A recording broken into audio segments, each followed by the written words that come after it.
Dobry wieczór Państwu. Nazywam się Katarzyna Jakubiak. Mam wielką przyjemność przedstawić Państwu naszą gościnię, Kim Idum, która przyjechała do nas aż z Korei Południowej. Leciała 20 godzin, jak się dowiedziałam. Kim Idum jest jedną z najważniejszych współczesnych autorek koreańskich. Ma w dorobku 7 tomów poetyckich, powieść, a także zbiór esejów.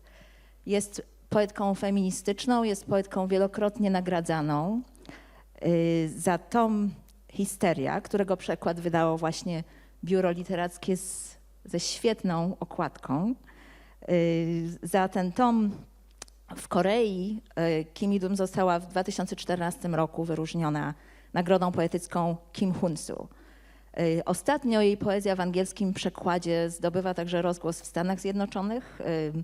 Wydała tam 2 tomy poezji, Histerię właśnie, ale także książkę, której tytuł strasznie mi się podoba, Cheer Up Femme Fatale, czyli Wyluzuj się Femme Fatale. W 2020 roku przekład tomu Histeria uzyskał 2 prestiżowe nagrody w Stanach. National Translation Award and Lucian Strick Asian Translation Prize, to nagroda dla autorów z Azji, ta ostatnia.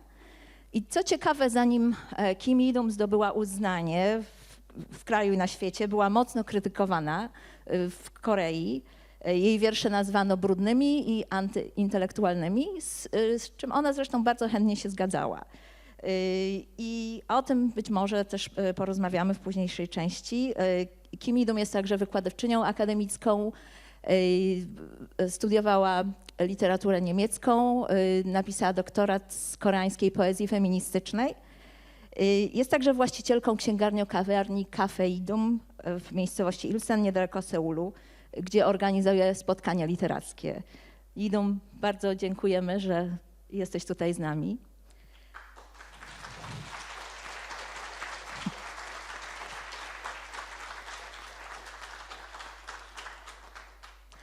I jest z nami też jeden z tłumaczy tomu Histeria. Ten tom ma 3 tłumaczy.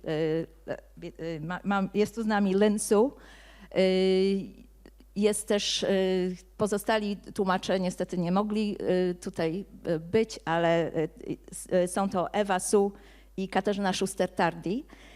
Natomiast Lin Su jest pomysłodawcą całego projektu.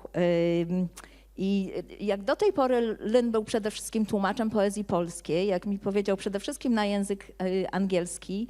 Lin urodził się w Stanach Zjednoczonych, mieszkał przez 9 lat w Polsce, teraz mieszka w Seulu. Do tej pory tłumaczył poezję polską na angielski, teraz podobno także przekłada na koreański. Jest byłym redaktorem naczelnym czasopisma poświęconego współczesnej poezji amerykańskiej i polskiej Widma. Jego eseje, przekłady i wiersze były publikowane w wielu międzynarodowych pismach. Lin, bardzo się cieszymy, że tutaj jesteś. Dziękuję. Dzień dobry. Dzień dobry.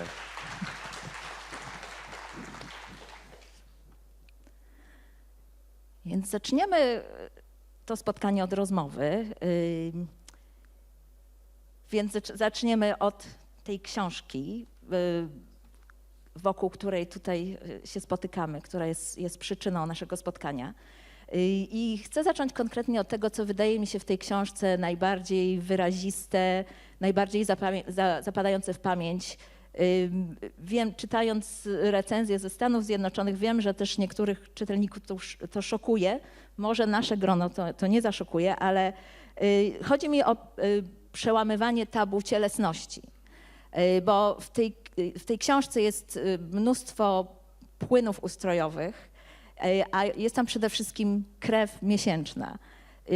I pojawia się ona w takich wszechobecnych obrazach plam na prześcieradle, plam na ubraniach, są podpaski.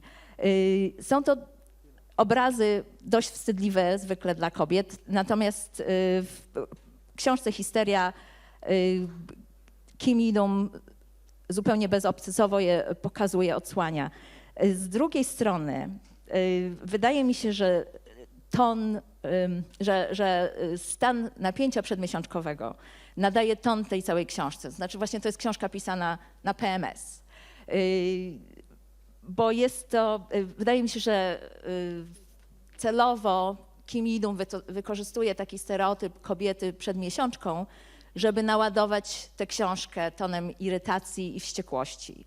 I to jest taka książka, jak mówimy w Polsce, pisana na mocnym wkurwie. Jak zresztą zobaczycie zaraz w wierszu niedługo, który Idum przeczyta, w wierszu tytułowym Histeria.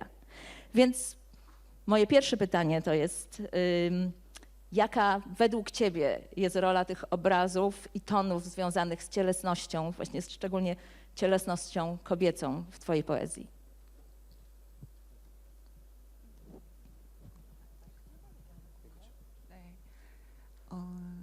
카샤? 네, 카샤가 너무 똑똑하고 또 영리하게 저의 시집을 잘 읽어주셔가지고 제 시에 대한 어떤 해석과 평가가 굉장히 인상적이고 또 감사하게 생각이 됩니다. 저는 아무래도 여성이니까 여성의 육체로 시를 쓰는 것이고 일상적인 감각을 가지고 시를 쓰게 되겠죠. 그러다 보니까 아무래도 좀 더 액체적인 상상력, 네, 뭐 피, 땀, 눈물, 고름, 생리혈, 정액 이런 것들, 저는 약간 움직이고 흘러가고 그러한 것들에 더 관심이 많이 생겼던 것 같아요. Po pierwsze, słyszę w pytaniu, że Pani świetnie rozumie i wspaniale zainterpretowała moją poezję, więc bardzo się cieszę, że mamy okazję rozmawiać ze sobą. Zmysły ciała są istotne w mojej poezji, dlatego że zamiast głowy, powiedzmy, moje kobiece ciało pisze przeze mnie. Obrazy i głosy są ważnymi elementami w konstruowaniu specyficznego charakteru wiersza. I dlatego uwielbiam tworzyć różne obrazy i głosy dla każdego wiersza. Co więcej, pokazywanie ruchu przez płyny ustrojowe odpowiada mojemu gustowi. A głos podmiotu lirycznego, powiedzmy, czyli pewnej osobowości, wyłania się szczerze i na różne sposoby. I znaczy właśnie to pokazywanie płynów ustrojowych czasem prowadzi do takich bardzo interesujących, zaskakujących zderzeń. Na mnie bardzo duże wrażenie zrobił wiersz 10 dni krwi, gdzie obraz krwi miesięcznej właściwie, można powiedzieć, zlewa się z obrazem krwi przelanej za wolność Korei podczas okupacji japońskiej. Więc mamy tam takie bardzo niezwykłe zderzenie, bo z jednej strony jest coś tak może banalnego jak miesiączka, a z drugiej strony jest ta trauma historyczna, czy pamięć traumy historycznej. I właściwie jak czyta się ten wiersz, to nie zawsze wiadomo, o którą krew chodzi. I ja chciałabym się zapytać konkretnie o ten wiersz. Co chciałaś osiągnąć poprzez takie zaskakujące zestawienie?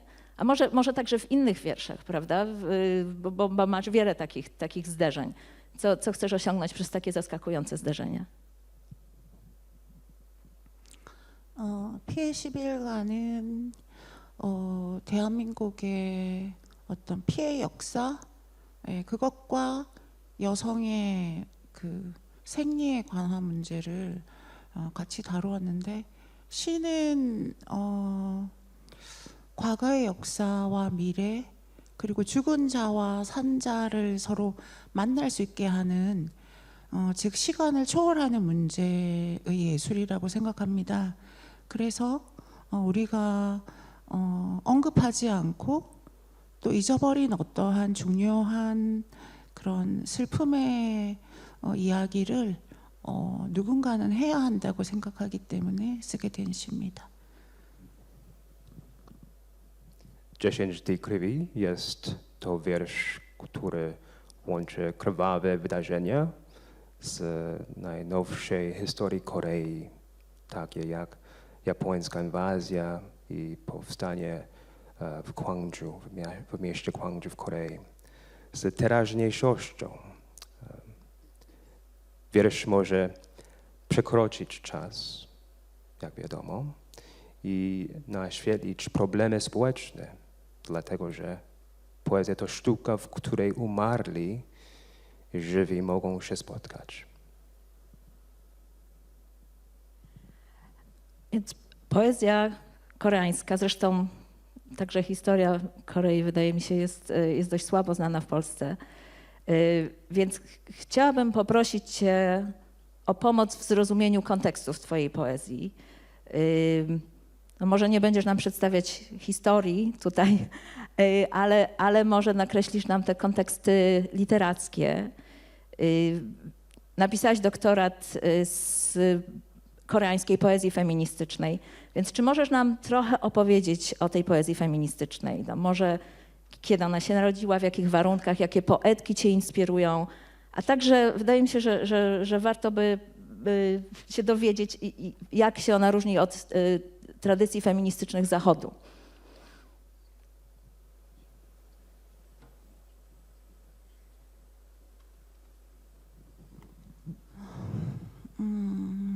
저의 박사학위 논문의 제목은 한국 페미니즘 시 연구라는 작품이고 그 책은 그 박사 논문은 책으로 만들어져서 지금 한국에서 많은 사람들이 페미니즘을 연구하는 컨텍스트로 사용하고 있습니다. 한국의 페미니즘은 100년 전쯤 김명순, 나혜석 같은 최초의 화가, 최초의 소설가로부터 시작되었는데요. 그 100년 전에 그 한국 작가들은 대부분 뭐 나쁜 스캔들에 휘말리거나 자살을 하거나 또는 다락방에 미친 여자들, 네, 그런 식으로 취급을 받으면서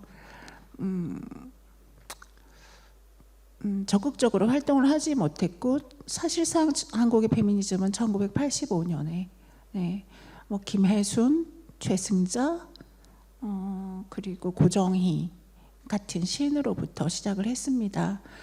그런데 한국의 페미니즘 같은 경우는 서양과 달리 그 큰 웨이브를 만들지는 못했습니다. 왜냐하면 한국은 그런 분단 국가이고, 그리고 민주주의가 늦게 시작된, 그러니까 군부 독재, 대통령이 군인이었던 그런 시절이었기 때문에 아무래도 민주주의 운동이 더 중요시되었고, 페미니즘에 관한 그런 새로운 물결은 좀 더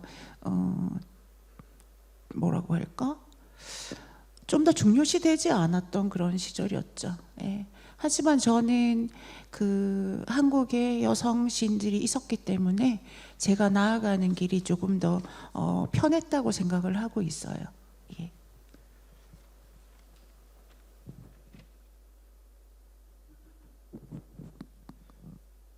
Tak napisałam pracę doktorską pod tytułem Koreańska poezja feministyczna. Ta praca stała się książką i jest często cytowana przez naukowców w Korei. Koreański feminizm rozpoczął się 100 lat temu z pierwszą pisarką koreańską Kim Myung-sun, malarką Nahae-seok i tak dalej. Jednak ich rewolucja została zgaszona przez osobiste skandale, naciski społeczne i samobójstwa. Feministyczna literatura koreańska naprawdę zaczęła się w 1980 roku od poetów takich jak Kim Hae-sun, Choi Seung-ja, Ko Jung-hee i innych o wysoce indywidualistycznych głosach. Podczas gdy feminizm na Zachodzie był w stanie zorganizować naprawdę trwały ruch w Korei, tak nie było. Wynika to szczęśliwie z faktu, że Korea została podzielona po II wojnie światowej, też była oczywiście wojna koreańska. po której też nastąpiła dyktatura wojskowa, a potem ruch demokratyczny miał pierwszeństwo w Korei, więc koreański ruch feministyczny nie miał wtedy priorytetu w społeczeństwie. Czyli to tak jakby demokracja, znaczy ruch o demokrację zdominował postulaty feministyczne, tak?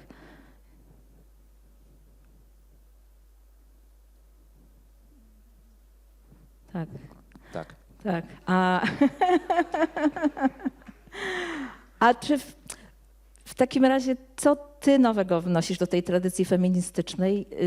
Ja czytając właśnie wywiady z tobą w amerykańskich mediach, zauważyłam, że mówi się o tobie właśnie jakbyś na nowo wskrzesiła ten ruch, tak? Nie wiem czy w poezji, czy raczej społecznie, ale odgrywasz bardzo ważną rolę w tej chwili.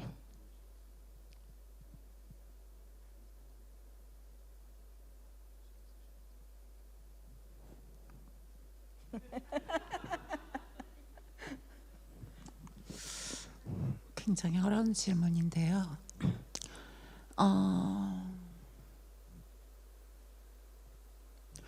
예전에는 저는 누구의 영향도 받지 않고 굉장히 천재적으로 시를 잘 쓰는 사람이라고 생각을 했었거든요, 사실은.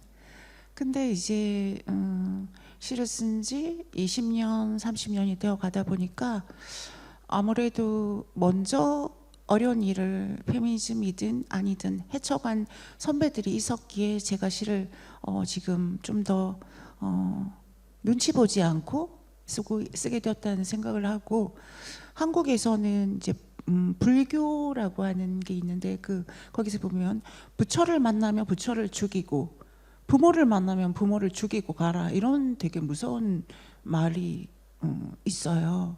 그 뜻은 무슨 뜻이냐면은 어떤 뭐 선배든 또 스승이든 또 자기의 어떤 이데올로기든 그런 것들에 너무 얽매이지 말고 자유롭게 나아가라.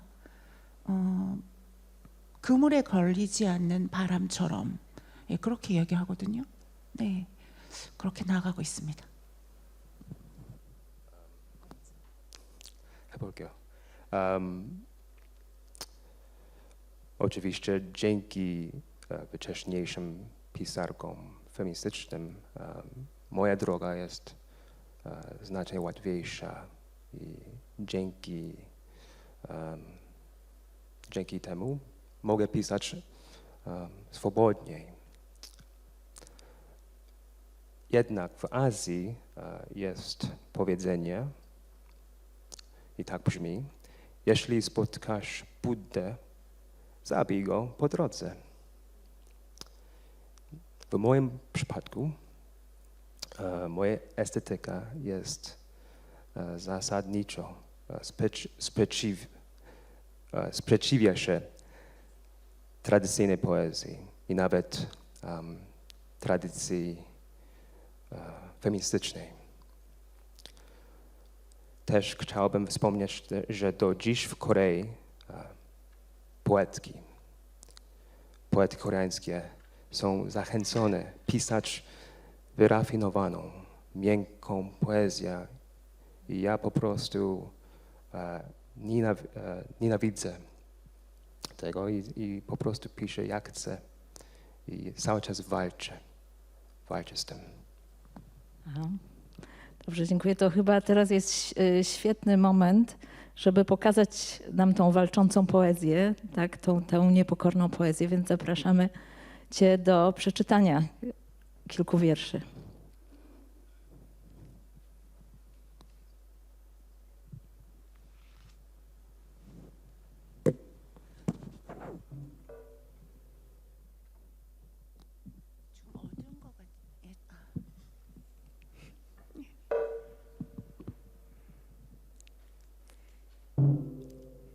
Historia.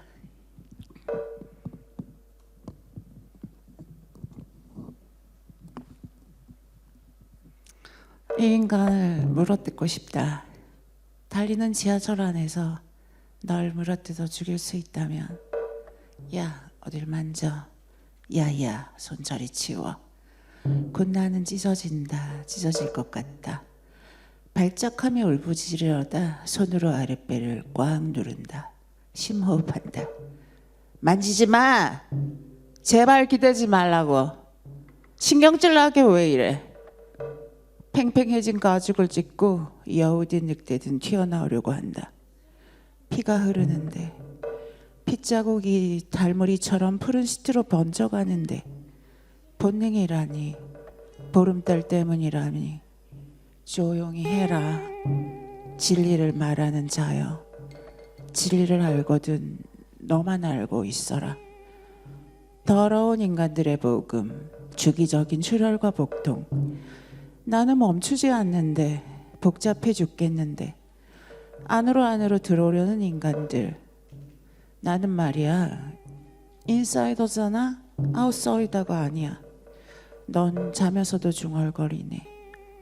갑작스런 출혈인데, 피 흐르는데, 반복적으로 열렸다 닫혔다 하는 그 문이 달린 세계.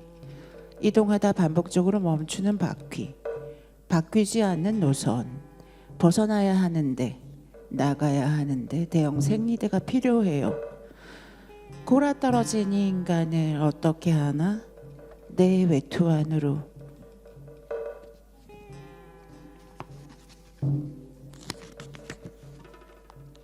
손을 얹고 갈겨 쓴 편지를 읽듯 잠꼬대까지 하는 이 죽일 놈을 한 방 갈기고 싶은데, 이놈의 인을 어떻게 하나?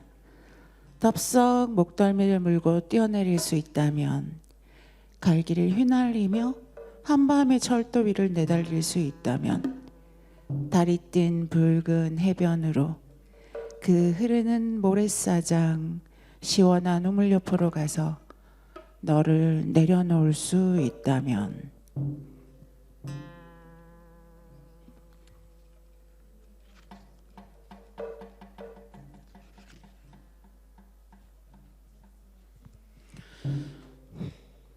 피해 10일간 그 섬에 가서 돼지를 잡자. 우물가에서 돼지를 잡아 넘쳐 흐르는 내장까지 나눠 먹자 했죠. 천일염도 한 포대씩 받아오자 했죠. 그 친구 죽고 나면 그 돼지 누가 잡아 따뜻한 콩팥을 나눠줄까요? 하늘 높이 올라가는 방법을 구해주세요. 당신은 번역하고 해석하느라 약속을 잊으셨지요.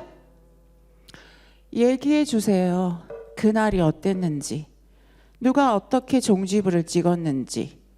백범도 육당도 몰라요. 당신이 말해줘요. 직접 본 사람들은 입을 다물고 늙어 죽어갑니다. 나는 요즘에 영어가 급하죠. 참는 건 아니에요. 재떨이가 담뱃불을, 도마가 칼을 견딘다 비약하지 마세요. 이 날짜에 비상해지죠. 가장 민감하게 반응하는데 필요 없는 물건을 훔치고 싶어요. 팬티 내리고 생리대를 똑바로 놓지만 뛰어다니는 날엔 이게 다 무슨 소용이 있겠어요?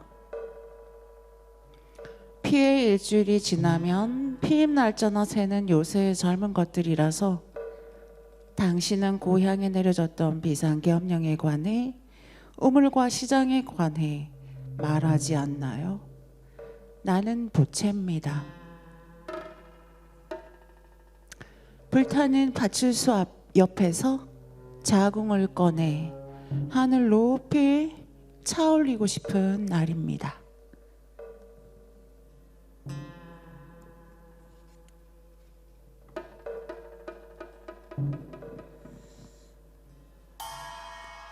팬레터. 낯선 남자한테서 편지가 왔어요. 내 시집을 읽었는데 내 프로필 사진을 봤는데도 날 흠모한대요. 내 또래래요. 자기도 시를 쓰고 있다며 답장을 기다리겠다고. 어디 산다고 해요? 청송교도소예요. 죄목이 뭔지 어쩌다 감옥에 갔는지는 적혀 있지 않았어요. 등단후 받아본 팬레터 3통 다 각기 다른 교도소에서 날아왔어요. 신기하죠?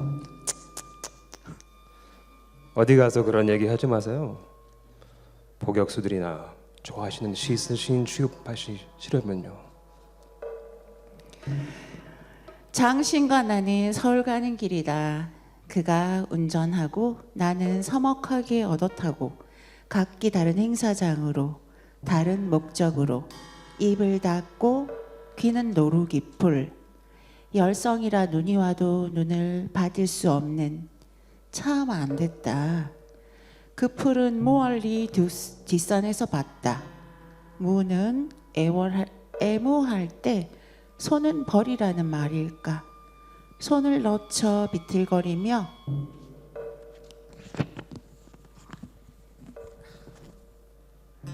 쓰러지는 날이 잦다. 후적거린다. 이상하게 쾌활해진다. 엄격결로 가는 문간에서 나는 쓴다. 기분이 나쁜 날에는 그늘을 충분히 어둡게 둔다. 아무것도 보이지 않아서 나에 대한 반동으로 나는 변할 것인가.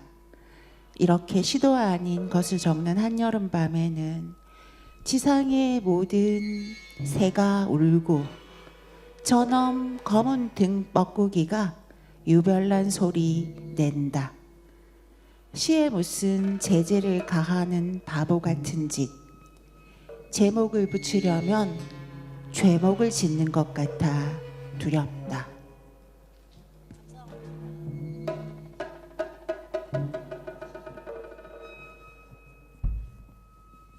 시골 장녀.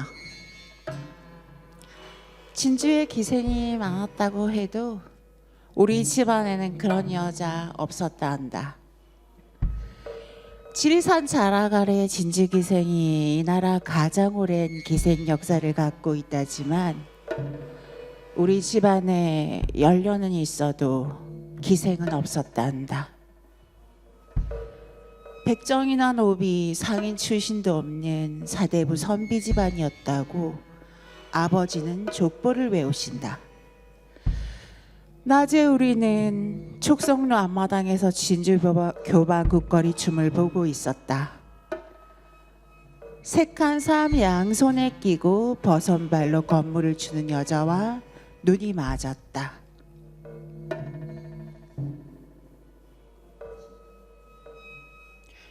집안 조상 중에 기생 하나 없었다는 게 이상하다. 창가에 달 오르면 부푼 가슴으로 가야금을 뜯던 관비고모도 없고 술자리 시중에 실어 잘결한 할미도 없다는 거.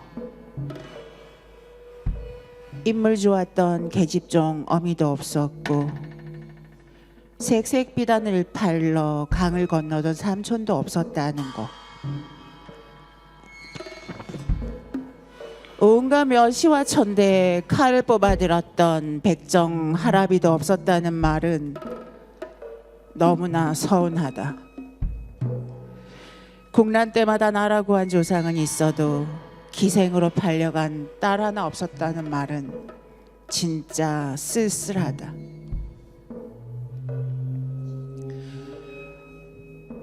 내 마음의 기생은 어디서 왔는가.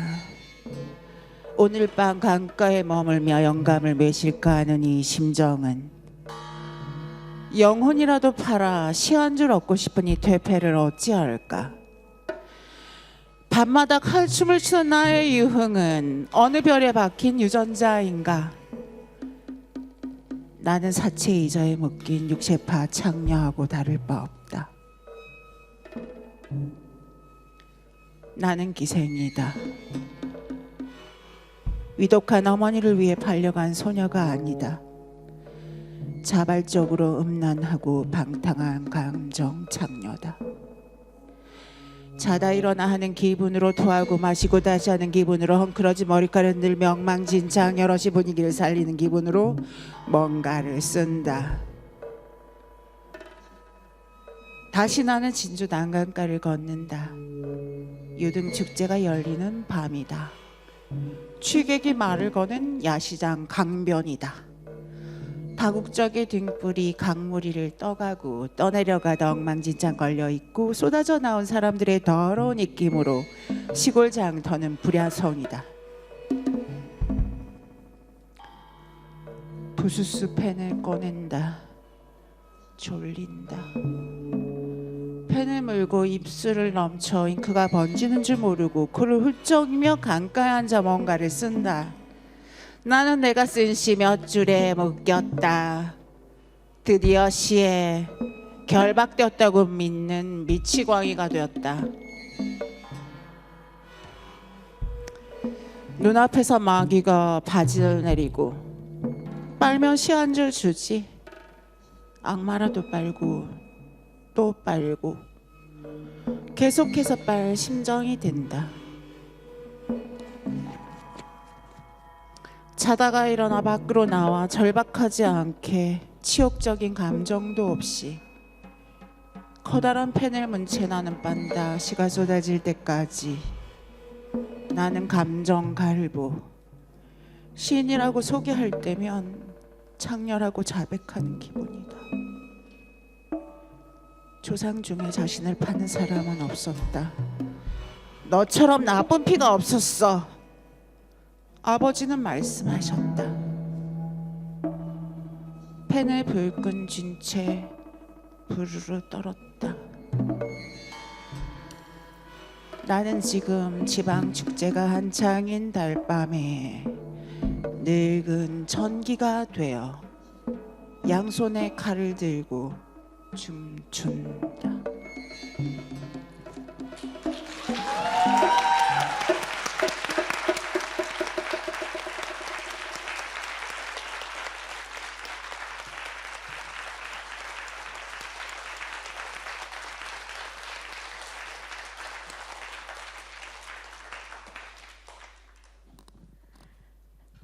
Dziękujemy bardzo za to niesamowite czytanie. Ja chciałabym jeszcze przez jakiś czas kontynuować temat pisarstwa kobiecego w Korei.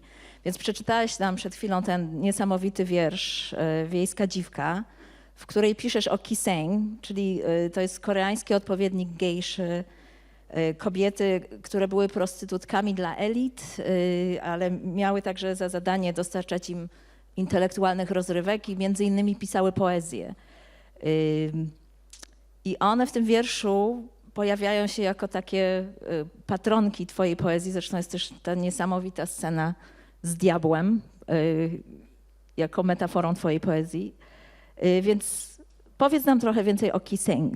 Skąd wzięło się twoje zainteresowanie nimi? Czym one dla ciebie są?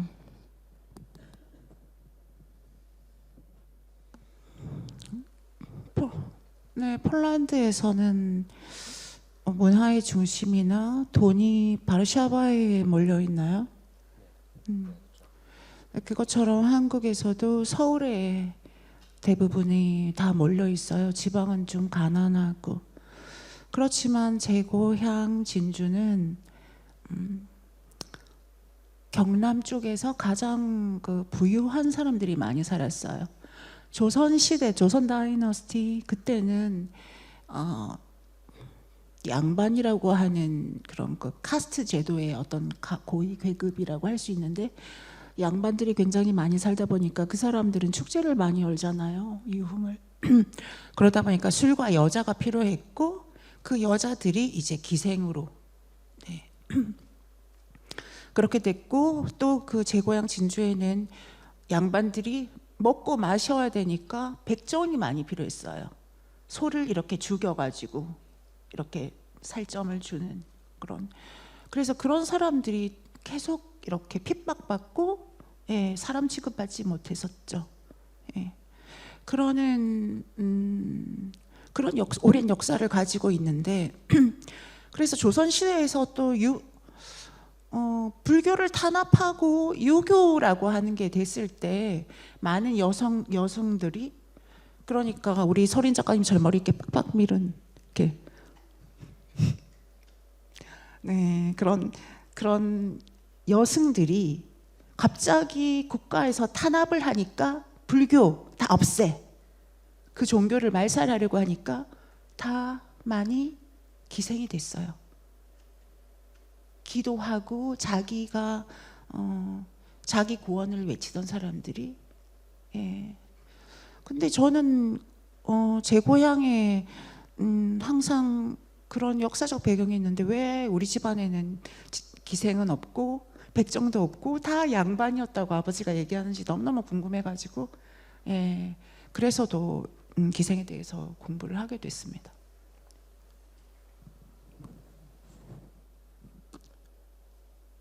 W Korei, może prawdopodobnie jak w Polsce, wszystko jest w stolicy, więc Seul to po prostu centrum kultury, centrum finansowym,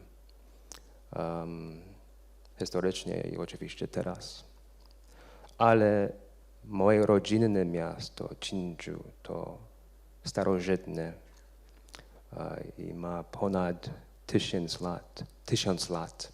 I wielu bogatych arystokratów w okresie Joseon, czyli to królestwo przed inwazją japońską w XX wieku. Wielu bogatych arystokratów tam mieszkało i często organizowali wystawne uczty. I oczywiście z tego powodu potrzeba było więcej alkoholu, muzyki i dziewczyn, czyli kiseng. Z tego powodu do dziś odbywa się wiele festiwalów poświęconych do kiseng i do ich sztuki, do ich muzyki, do ich tańca. Tak więc interesowałem się kisengami, powiedzmy. Nie wiem do końca. I zapytałam ojcu, dlaczego, bo on często czytał i studiował genealogię naszej rodziny. I zapytałem, dlaczego w naszej rodzinie z genealogii nie ma kiseng. To niemożliwe, bo przecież w Jinju było mnóstwo kiseng. Domyślam się, że zostały zepchnięte na margines i wymazane w naszej historii, w historii naszej rodziny i w ogóle w historii koreańskiej. Więc ja naprawdę chcę jej dać głos i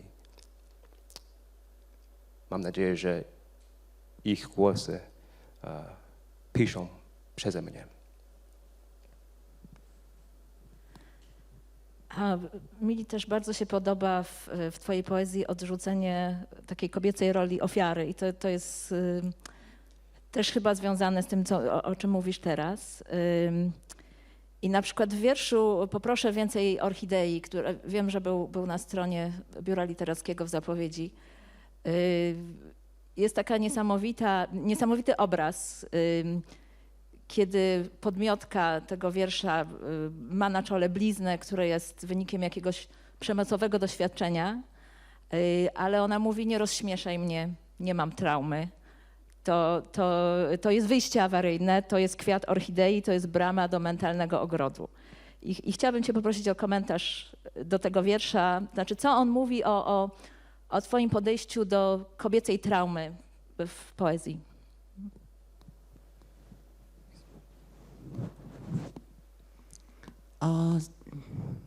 제가 어렸을 때 부모님이 매일 막 하면서 그냥 싸우셨는데 제가 이제 이렇게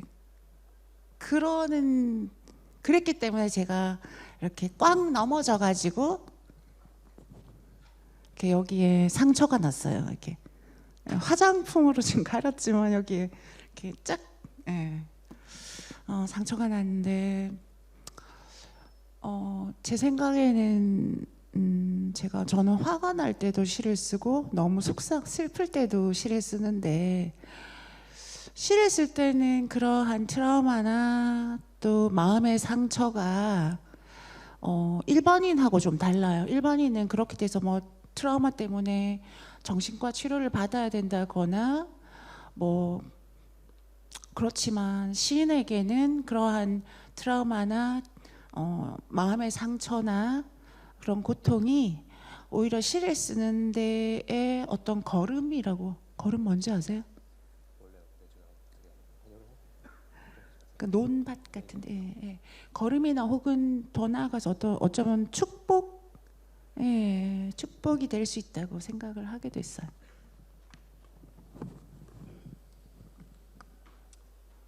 Właściwie nadal mam tę bliznę na czole. Kiedy byłem dzieckiem, moi rodzice bardzo często kłócili się. Jak wcześniej. Też potrzebował tłumaczenia wtedy tę część. I właściwie ta blizna to z rany, którą odniosłam, kiedy moi rodzice kłócili się. Więc to dosyć traumatyczne doświadczenie i bardzo bolesne doświadczenie, kiedy byłem dzieckiem. Wewnętrzne rany jednak zwykle oczywiście stają się trujące dla wielu ludzi, ale dla poetki, dla mnie jest naprawdę bardzo mocne źródło siły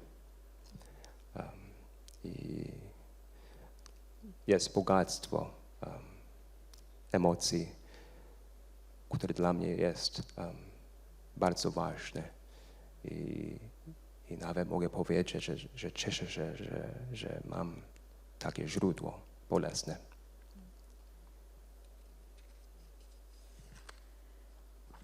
To troszeczkę zmienimy tor. Teraz chcę porozmawiać o estetyce twojej poezji.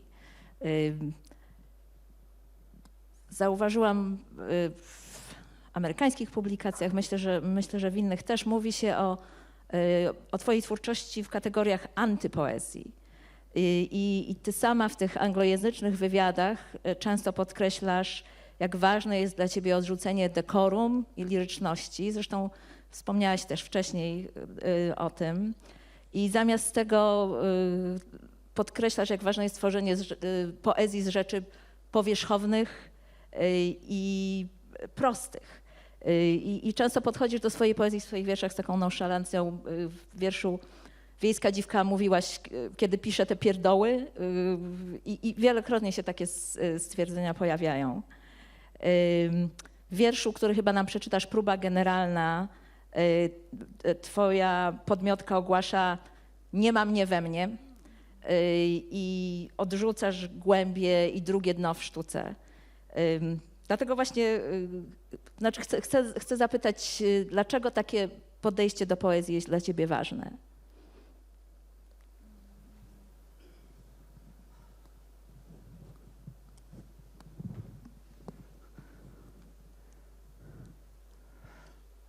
카샤가 너무 제 영업 비밀을 알게 된 것 같아요. Naprawdę znasz mój sekret po prostu. Naprawdę. Przestudiowałam uważnie mój tomik. 저는 사실 사람들이 시는 이거다 이렇게 얘기하면 저는 약간 반대로, 예, 저는 이쪽으로 가라고 하면 약간 거꾸로 가는 그런 성격이 좀 있어요. 그래가지고 아버지한테 탁 막 맞고 이렇게 막 그렇게 했는데 남미의 시인 옥타비오 파스라는 사람은 노벨문학상을 받은 사람인데 그 사람이 말한 활갈이라라고 하는 책에 있는 시에 대한 개념을 옥타비오 파스와 경쟁적 관계에 있었던 니카노르 파라라고 하는 사람이 반시론을 이야기하거든요. 당신들이 알고 있는 그것을 제외한 모든 것이 시다라고 하는 발언을 저는 재밌어하고 어느 정도 거기에 뭔가 새로운 그런 이야기가 저는 좋았어요. 저도 사실 그런 비슷한 미학을 가지고 있고, 그리고 사람들은 굉장히 시를 쓸 때 시면으로 들어가라, 깊이의 강요 이런 게 있거든요. 정신적인, 나는 생각한다, 고로 존재한다 이런 식으로. 예. 근데 정신적인 것을 강요하는데 저는 그게 아니라 우리의 일상 속에, 피부 속에 그냥 지금 바라보고 있는 좀 이런 약간 지저분한 카페트 이런 것들 속에 거기에도 시를 충분히 시가 있다라고 생각합니다. Pani Kasia nazywała moją poezję jako antypoezją. I to prawda. Jestem jakiś James Dean, powiedzmy, rebel without a cause. I taki opis jest bardzo stosowny. Właściwie bardzo pociąga mnie poetyka Nicanora Parra. Jest poeta z Ameryki Południowej, chilijski, nie wiem czy mówię poprawnie, chilijski. I on akurat był zupełnie przeciwny Octavio Pazowi, który powiedzmy był bardziej romantycznym poetą. I czym jest poezja? Według Nicanora Parry, albo Parra, on mówi, że to wszystko poza tym, co nazywamy poezją. Ja osobiście odrzucam poezję, które ludzie zwykle chcą pisać w Korei. I zamiast podkreślać jakąś głęboką filozofię, moja poezja, ja jestem przyziemna i powierzchowna. Odnajduję poezję w rzeczach małych, brudnych, jak ten dywan, albo nie jest tak brudny. W każdym razie mało istotnych, powiedzmy. I chciałbym to przytulić i być z nimi. No. Muszę powiedzieć, że jeden z moich ulubionych wierszy to jest taki kiedy idziesz, czy ta osoba w wierszu idzie do masażysty i masażysta jest wkurzony i ona próbuje napisać jakiś wiersz, ale jej nie wychodzi i właściwie zostawia to wszystko, wychodzi i o tym jest ten wiersz tak naprawdę, o pójściu i relacji z wkurzonym, zirytowanym życiem masażystą. Ale właśnie wiele takich momentów się pojawia. Nie? Na zakończenie zapytam o przekład. Ostatnio dzięki przekładom twoja poezja zyskuje międzynarodowy rozgłos. Więc jak to otwarcie się na międzynarodową publiczność oraz współpraca z tłumaczami wpływają na twoje pisanie?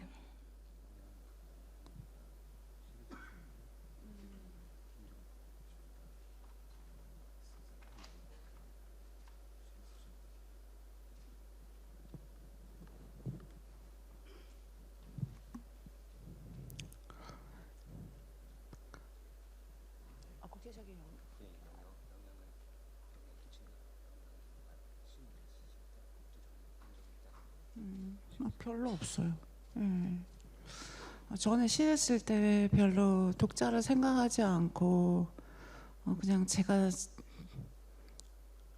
저 자신을 위해서 쓰는 경우가 좀 많아요. 너무 화가 나고 미칠 것 같고 할 때 이렇게 쓸 때도 있고 또 기억하고 싶은 것을 잊어버리지 않기 위해서 쓰기도 하고 하기 때문에 뭐 국제적으로 알려졌다고 해서 독자들을 어떻게 생각할까 눈치를 보면서 쓰는 경우는 없어요. 근데 대신에 이제 이렇게 행사를 해야 되고 그렇게 하기 때문에 좀 지금 8번째 시집을 준비하고 있는데 아무래도 시간이 좀 더 많이 이렇게 오고 가는데 많이 사용하고 있어서 창작하는 시간이 좀 줄어든 정도인 것 같아요.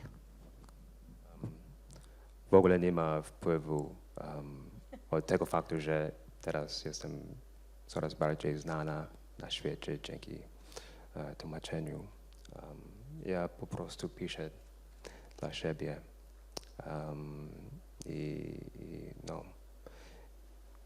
i tak jak kiedyś, teraz coraz wolniej tłumaczenie, ale wolniejsze tłumaczenie, ale w każdym razie piszę jak chcę. Piszę jak chcę i jest po prostu szukam głosu, który jest dla mnie bardzo uczciwy i surowy i jest cielesny. Oczywiście dzięki tłumaczeniu z tego powodu, że jestem teraz coraz bardziej znana na świecie, mam takie świetną okazję, żeby przybyć na taki festiwal jak Transport Literacki. I to oczywiście jest po prostu wspaniałe. To wspaniałe doświadczenie dla mnie. Więc jestem bardzo wdzięczny. My też jesteśmy wdzięczni i jesteśmy wdzięczni Linowi za to, że Kim Idum nam przedstawił. I ja mam właśnie pytanie do Lina. Co było dla ciebie największym wyzwaniem w przekładzie tej poezji na język polski? Wydaje mi się, że nie było wielu wyzwań w tłumaczeniu głosu Kim Idum na język polski. Zarówno język koreański, jak i polski mają, powiedzmy, dużo pretensji do świata. Irytacja i wściekłość w swoim składzie genetycznym. Ale mówiąc poważnie, jednym konkretnym wyzwaniem, przed którym Kasia i Ewa i ja staliśmy, było to, jak znajomo lub nieznajomo wykonać nasze tłumaczenie. Weźmy na przykład pierwszy wiersz tego tomu pod tytułem Gdyby chociaż przeprosiła.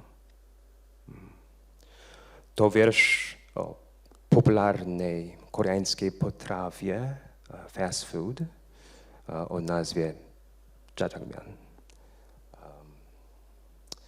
Myśleliśmy jednak, że użycie słowa jjajangmyeon będzie niepotrzebnym rozpraszaniem uwagi dla polskich czytelników i czytelników. Dlatego zdecydowaliśmy się na makaron ze sosem fasolowym. 지금 짜장면 되세요. 짜장면. 제가 어떻게 다시 설명드릴게요. Ale i to jest ta potrawa, tak? Tak jest. Czyli jak brzmi właściwa nazwa? Nauczysz nas? Tak, jjajangmyeon. A. Tak. Dosyć dokładnie, to jest mój punkt, że jest niepotrzebna rozpraszanie. Jeszcze jedno wyzwanie było, jak tłumaczyć polifoniczność głosów i wiele rozmaitych obrazów w wierszach Kim Dum. I Ewa, moja współtłumaczka i żona, pracowała, żeby wiersze Kim Dum, czyli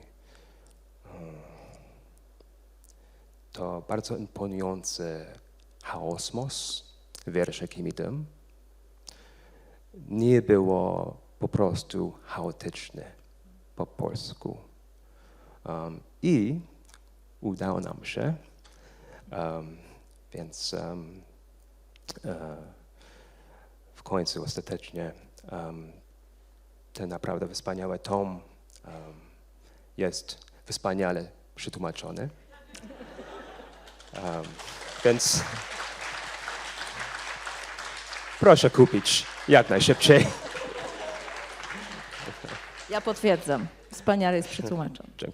Dziękujemy. Więc posłuchajmy jeszcze tych wspaniałych tłumaczeń. Teraz będziecie... Najpierw Kim Dum, a potem ja, a potem tak. znowu Kim Dum na Tak, końcu. Kim Dum, zapraszamy do czytania. 내 눈을 감기세요. 구청 창작 교실이다. 위층은 에어로빅 교실. 뛰고 구르고 춤추는 사람들.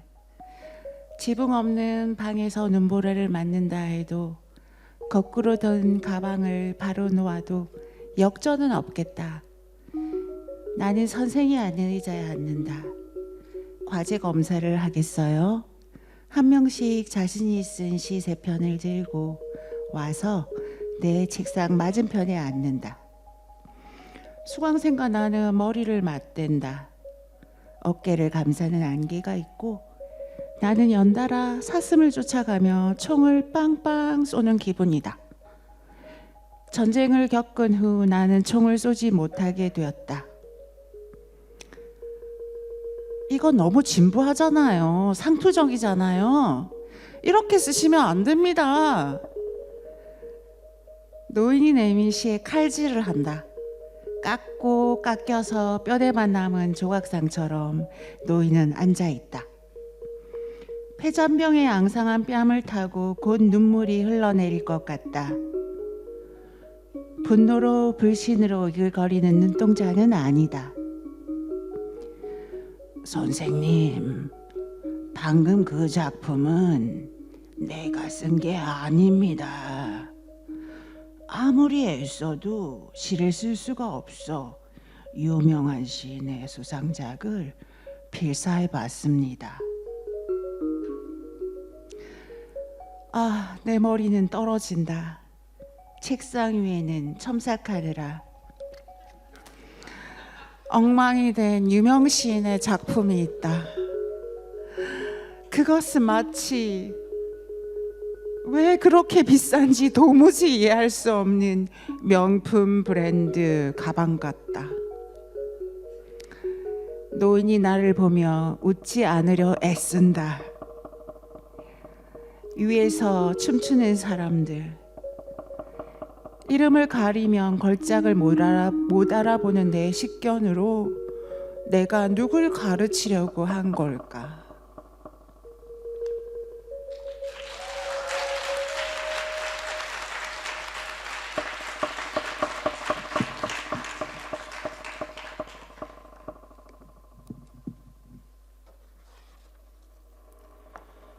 Wolno być małstkowym. Zapisałem się na zajęcia z jogi. Instruktorka trenowała w Indiach. Ma twarz jak zadbany mnich. Om Shanti. Jej niski, wyraźny głos jest przyjemny. Mówi, zamknijcie oczy i przyjrzyjcie się swoim sercu. Przepraszam, ale kiedy przyglądam się swojemu sercu, głupie myśli krążą mi po głowie. Z uśmiechem odpowiada, że małostkowe myśli w końcu znikną. Uśmiecha się. Jasne światło płynie ze środka jej czoła. Dni mijają. Spotykam moją instruktorkę na stacji metra. Zamiast granatowego stroju do jogi ma na sobie skórzaną kurtkę i dżinsy. Jej włosy są uwolnione ze ciasnego koczka. Ale wygląda na poirytowaną. Jest zwyczajna, przyziemna. Może ta gruba warstwa makijażu blokuje światło z jej czoła. Tak czy siak, wolę ją taką. Siadam do medytacji i zamykam oczy. Sięgam po patyczek. Niam, niam. Ostatnia porcja loda smakuje najlepiej. Chwile kwitnące z małostkowych myśli są dobre.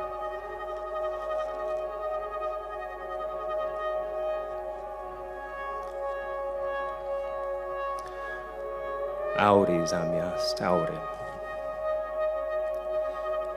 Złożywszy jabłka pod drzewem wiśni, staruszka przykuca. Może drzemie, a może już umarła. Między jej tyłkiem a ziemią, tuż nad ziemią, wąska przestrzeń, przemijająca niczym smuga z okruchów liści. Kupujesz? Nie kupujesz? Wszystko jedno. Nie mam dokąd jechać. Wysiadam do autobusu numer 111 z przystanku przy pierwszej ulicy Hane. Jedyna linia. Wsiadasz? Nie wsiadasz? Wszystko jedno. Starym zwyczajem siadam z tyłu autobusu i opierając się o okno. Spoglądam z ukosa. Takie mam hobby. Jakoś wtedy w bezdech głębokiego snu wysiadam w centrum Sinidżu. W plastikowej siatce mam kostium kąpielowy i czekam na kogoś.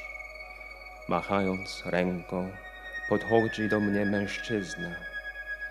Skóra jego zamazanej twarzy rozpościera się, a słońce liże go koniuszkiem języka. Jesteśmy zapewne bardzo zwyczajną parą. Chodzimy na basen, nieśmiało i niezręcznie przytulamy się. Otwieram oczy. Aura prysła. W stronę kierowcy toczy się zielone jabłko aury. Bezowocna to ucieczka. Wracam do siebie niczym Desdemona, brzydka siostra Kopciuszka, Annabel Lee i wskrzeszona Paridegi. Rzeczywistość jest pozbawionym snów, wyjątkiem od reguły czasu. To zapach suszonej papryki, dobiegający z warsztatu korzennego, którego już nie ma.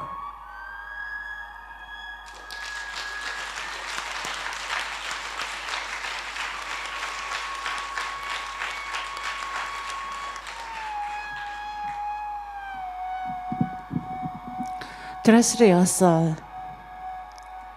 그녀가 출전할 때 눈을 감아요, 나는. 내가 안 봐야 그녀가 이기거든요. 드레스 리허설까지만 지켜보고 나는 퇴장합니다. 오늘 새벽 피겨스케이팅 경기를 볼까 말까 머뭇거리고 있어요. 피겨키는 빙판 위에, 댄싱킹은 콜라텍에, 밀양강 놔두고 무심창가에 와서 노래하는 일을 다시 시작한 밀양 이모. 환갑 다 된 과부집이 위장하듯 화장을 하고 레깅스로 강조한 엉덩이를 흔들며 노래하는 꼴이란. 2,000원 입장료로 온중일 쭉 치고 노는 노인들의 콜라텍에서 쌍쌍이 눈이 맞아 모텔도 가고 공원도 가는 옛날 공단 지역 창고 같은 곳에서 춤도 아니고 들썩임도 아닌 이상한 스텝을 밟는 뭐야 도살장으로 끌려가 도살장으로 실려와 죽음을 눈치채자 교미에 열을 올리는 돼지들 같잖아요. 안 와도 되는데 뭐하러 왔냐? 네 애미가 가보라든 옷은 이게 뭐냐? 애 늙은이 같이 중략 자칭 댄싱 퀸. 그 허구 속에 자기가 있다고 말하라 했다던 보르헤스처럼 보든지 말든지 당신이 믿는 실체라고 하는 게 사라져야 실체가 나타난다는 말. 분장 뒤에는 아무것도 없거든. 그녀가 경기를 할 때 나는 오후 3시에 스톡홀름 낮처럼 어두워져서 눈보라치는 감라산 구시가 골목에서 전화를 걸었어요. 눈앞에 투명 프롬포트를 읽듯 대사를 전달했죠. 죽을 때까지 적을 수는 없거든요. 쇼는 계속되고 촛불은 많습니다. 그녀가 내게 입김을 불어 꺼줍니다. 매월당은 김시습을 연기하고 연극하세요. 알프레드 노벨이 노벨을. 스웨덴 숲에서 내가 쇼를 할 때 홍대 앞 파티용품 가게에 가서 가져간 3,000원짜리 은색 가면을 이탈리아 가면으로 인하여 환호하는 관객들 앞에 내 얼굴을 숨기자마자 스스로를 망각할 수 있었으므로 일종의 정신병 후략. 김연아는 김연아가 되고 싶죠. 맨주먹은 주먹의 반대말. 맨 얼굴은 진짜 얼굴이 아닙니다. 크리스마스 시즌 스웨덴 거리 촛불 사이 드문드문 아니스 캔디가 든 유리 항아리 앞에 잠시 쇼인들을 바라보면서 나는 헛겹입니다. 내 안에는 내가 없습니다.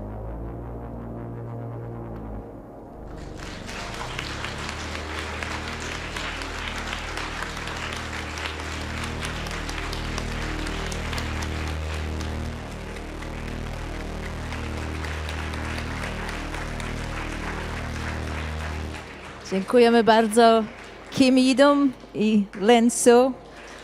I